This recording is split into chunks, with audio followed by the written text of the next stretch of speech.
વિભાગે વરસાદને લઈને આગાહી કરી છે। રાજ્યના કેટલાક વિસ્તારોમાં ભારેથી અતિભારે વરસાદની હવામાન વિભાગે આગાહી કરી છે। મધ્ય ગુજરાતમાં સાયક્લોનિક સર્ક્યુલેશનની સિસ્ટમ સક્રિય થવાને કારણે વરસાદી માહોલ છવાયો છે।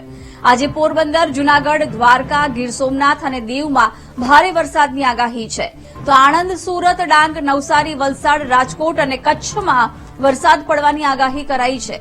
30 જૂને પણ ધોધમાર વરસાદ પડવાની આગાહી કરાઈ છે, જેમાં ભરૂચ, સુરત, ડાંગ, નવસારી, વલસાડ, દમણ અને દાદરાનગર હવેલીમાં વરસાદ પડવાની આગાહી કરાઈ છે। 1 જુલાઈએ પણ રાજ્યના કેટલાક વિસ્તારોમાં વરસાદ પડવાની આગાહી કરવામાં આવી છે।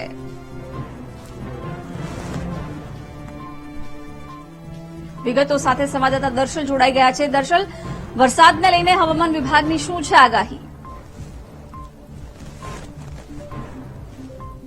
એક તો આ સાયક્લોનિક સર્ક્યુલેશન સર્જાયું છે, તેના કારણે હાલ વરસાદી માહોલ છે, કારણ કે ચોમાસું હજુ પણ જે રીતે રાજ્યની અંદર આગળ વધવું જોઈએ તે સિસ્ટમ જે ચોમાસાને લગતી સક્રિય ન થતા ચોમાસું આગળ નથી વધી રહ્યું, પરંતુ સાયક્લોનિક સર્ક્યુલેશનના કારણે રાજ્યની અંદર વરસાદ જે છે તે પડી રહ્યો છે। હવામાન વિભાગના જણાવ્યા પ્રમાણે હજુ પણ 24 થી 48 કલાક જેટલો સમય ચોમાસાને હજુ યોગ્ય રીતે આગળ વધતા થશે, પહોંચતા થશે રાજ્યના મધ્ય ભાગમાં તે રીતનો માહોલ છે। અને સાથે જે પ્રમાણે હવામાન વિભાગ સીધી રીતે અહીંયા નજર રાખી રહ્યું છે વરસાદી પરિસ્થિતિ ઉપર, જેમાં આજે પણ સતત ભારે વરસાદની આગાહી જે છે તે કરવામાં આવી છે। સૌરાષ્ટ્રના કેટલાક જિલ્લાઓ છે, સાથે દક્ષિણ ગુજરાતની અંદર કેટલાક જિલ્લાઓ શહેર જે છે ત્યાં વરસાદની આગાહી કરવામાં આવી છે। સાથે 30 જૂન અને 1 જુલાઈએ પણ ભારે વરસાદની આગાહી કરવામાં આવી છે।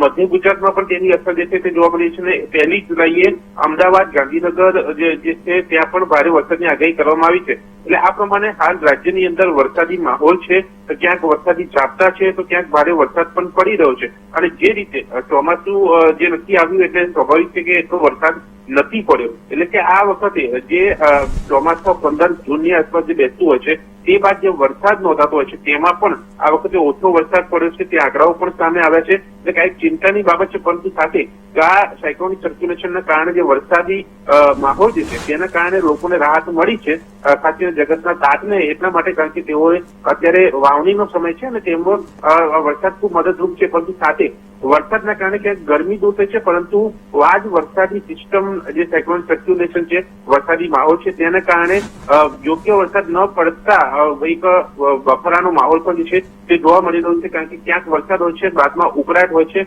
એટલે આ પરિસ્થિતિ છે અમદાવાદની, આખા રાજ્યની, કે જ્યાં ઉકળાટ સાથે હાલ વરસાદી માહોલ છે, અને હજુ લોકોએ 24 થી 48 કલાક વરસાદી જે ચોમાસાના વરસાદની જે છે તે હજુ રાહ જોવી પડશે।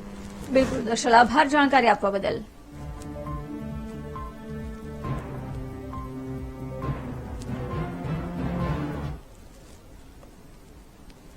રાજ્યમાં છેલ્લા 24 કલાકમાં 114 તાલુકાઓમાં વરસાદ પડ્યો છે। સૌથી વધુ સાબરકાંઠાના પોશીનામાં વરસાદ પડ્યો। સાબરકાંઠાના પોશીનામાં 2 ઇંચ વરસાદ નોંધાયો, તો બનાસકાંઠાના દાંતીવાડા અને વલસાડના ઉમરગામમાં 1.5 ઇંચ વરસાદ પડ્યો છે। અન્ય 12 તાલુકાઓમાં 1 થી 1.5 ઇંચ જેટલો વરસાદ નોંધાયો છે।